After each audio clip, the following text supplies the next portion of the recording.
It's an hour till curtains up at Her Majesty's Theatre in Adelaide. The cast of Pretty Woman the musical are executing some last-minute changes. All right, beautiful. Well, we'll jump straight into cast change. There we have Sasha off, covered by Lucy. And we've got a little bit of spacing to do. If I could please keep Sam, Ben... In the wings, above and behind the stalls, this commercial production requires dozens of skilled hands to check, test and prep even more moving parts. You think about a musical, you think about the actors that you see on stage, but there's the band. There are people who work on the wigs with their hands, the hair and makeup. There are people who make the costumes. There are people like mechs who are there like pulling on heavy ropes and like creating set building, all this stuff. There are so many people. For every 10 people you see on stage, there's 100 people backstage doing something. It is a whole bustling ecosystem, and that's not even to speak of like the people across the road who are making us coffee. Michelle Brazier is a multi-talented writer and actor from regional New South Wales. This is me at my most beautiful. That's a lovely. She's an egg. Tonight she's playing Kit DeLuca for the 200-and-somethingth time. I often will go straight into the accent. But beyond the bright lights, there are growing questions about what's happening across the rest of the industry. I can flip from TV to film to comedy to musicals, and I write and I produce and I do my own things. And so I feel like I can stand on my own 2 feet. But if it's quicksand I'm standing on, then I don't know where I'm going. Last month, 2 major productions announced their early closure. It's showtime! Beetlejuice was playing in Brisbane and Waitress in Melbourne. Hello, how you been? Both had plans for multi-city tours. The rising costs we've seen, and the kind of, what that means is that box offices have to be ratcheted up. So the kind of risk profile increases. And then when we're seeing late ticket buying, producers are having to make decisions early about whether they're going to take the bet on ticket sales making it or not making it. When one of these big shows fail, that's hundreds of people that have lost their livelihoods. That is devastating. But it is not necessarily representative of everything that is going on in the industry. Suzanne Jones' theatrical company is touring multiple shows across the country. She says success is about reading the market and making an informed bet. Well, Book of Mormon is $11.5 million to get on. What that means is from the moment you go, hey, that's a cracking idea, to first person in the venue, that is what it costs to do all of that. So until you get bums on seats, we get no ticket money. So all of that pre-production cost is raised capital. So that is the most risky time for a show. That first sort of month is the crunch time.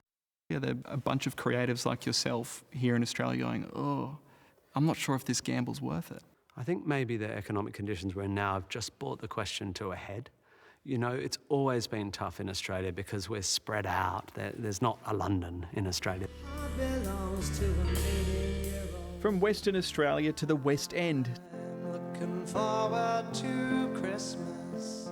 Tim Minchin is one of Australia's greatest creative exports, who among his accolades wrote the music for Matilda, which has been playing in London for 15 years straight. Bringing a show to life in Australia and touring it, he says, is another story.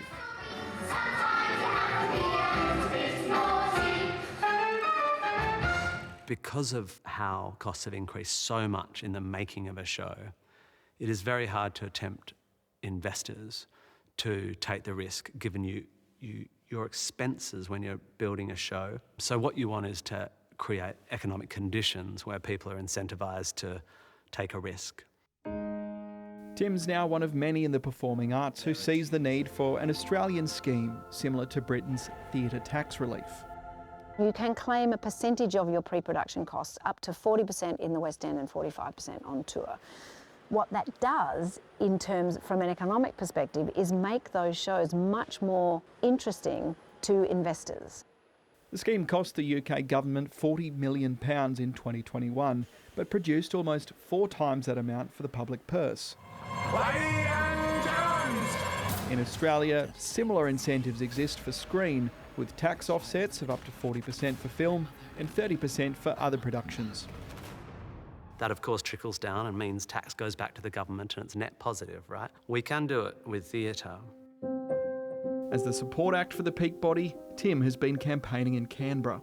There's conjecture around the proposal's cost to taxpayers, but the industry forecasts it would cost around $93 million per annum and pay for itself. It's just not always easy for governments to sell to their constituents, oh, we're going to give $93 million a year to these arty types. You know, and people are like, what do you mean?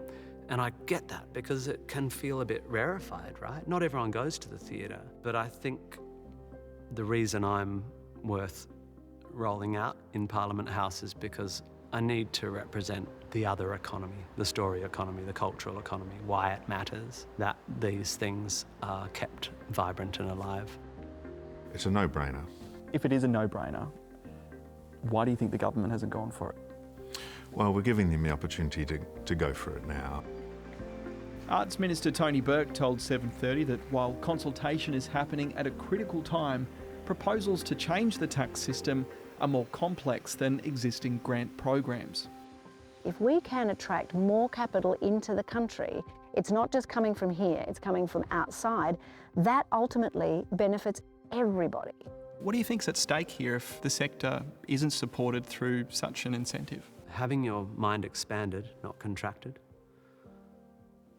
a thriving democracy, and then the kind of economic and general cultural value of walking out into our centres, whether it's Ballarat or Wagga or Geraldton or Bunbury or, you know, Charters Towers, walk into the centre of a town or a city and have it alive.